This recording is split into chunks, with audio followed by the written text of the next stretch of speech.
नमस्कार. ही कथा आहे त्या राणीची जिने केवळ सिंहासनावर बसून राज्य केले नाही, तर तिने लोकांच्या मनावर राज्य केले. ती महादेवाची सेविका होती. ती होती पुण्यश्लोक देवी अहिल्याबाई होळकर.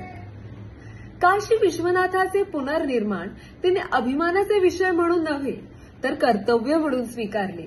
सोमनाथाच्या गाभारात पुन्हा दैवी सुगंध फुलवणे, गया, उज्जैन, मथुरा, रामेश्वरम, द्वारका, पंढरपूर अशा पवित्र भूमींमध्ये मंदिरे, धर्मशाळा, घाट, विहिरी उभारणे ही सर्व तिच्या हातून घडली.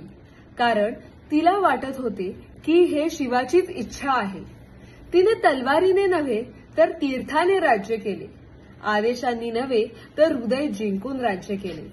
राजसत्ता तिच्याकडे होती, पण तिचा उपयोग तिने स्वतःसाठी नव्हे तर संस्कृतीच्या उभारणीसाठी केला.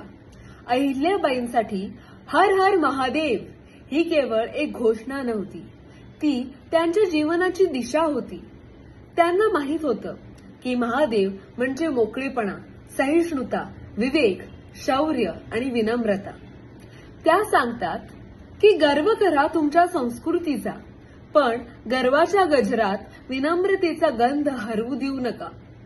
शिवाची पूजा करा, पण त्या शिवत्वाची अनुभूती फक्त गळ्यातील रुद्राक्षात नसते, ती तुमच्या कर्मात दिसावी. 1767 ते 1795 हा काळ माळव्याचा सुवर्णयुग म्हणून ओळखला जातो. त्या काळात शांतता होती, व्यापार भरभराटीत होता, न्याय जलद मिळत होता आणि अगदी दुर्लक्षितांनाही आवाज आणि संरक्षण मिळालं होतं. रामराज्य हे त्यांच्यासाठी राजकीय घोषवाक्य नव्हतं, ते एक आध्यात्मिक कर्तव्य होतं. अहिल्याबाईंचं एक वैशिष्ट्य असं की त्यांनी स्वतःचं नाव मंदिराच्या दगडात कधीच कोरलं नाही, कारण त्यांच्या मते खरा अमरत्व लोकांच्या हृदयात असतो. त्यांचं प्रत्येक श्वास सेवा आणि प्रत्येक कृती सनातन धर्माच्या जपणुकीसाठी होती. आज जेव्हा राजकारण अनेकदा अहंकार आणि दिखाऊपणे चालतं, त्यावेळी त्यांचं जीवन सांगतं, सर्वोच्च शासन हे सत्तेत नसतं, तर उद्देशपूर्ण अहंकारमुक्त सेवेत असतं. भविष्यातील भारतासाठी त्यांचं मॉडेल सोपं होतं. स्थानिक विकास, महिला सक्षमीकरण, संस्कृतीशी जोडलेली पायाभूत रचना आणि धर्मराज्याचा पाया, करुणा, न्याय आणि निस्वार्थ सेवा.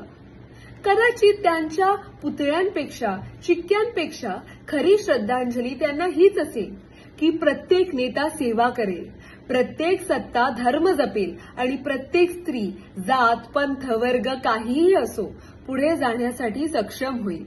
कारण अहिल्याबाई होळकरांच्या इतिहासात केवळ भूतकाळाचं वैभव नाही, तर उद्याचा नकाशा दडलेला आहे.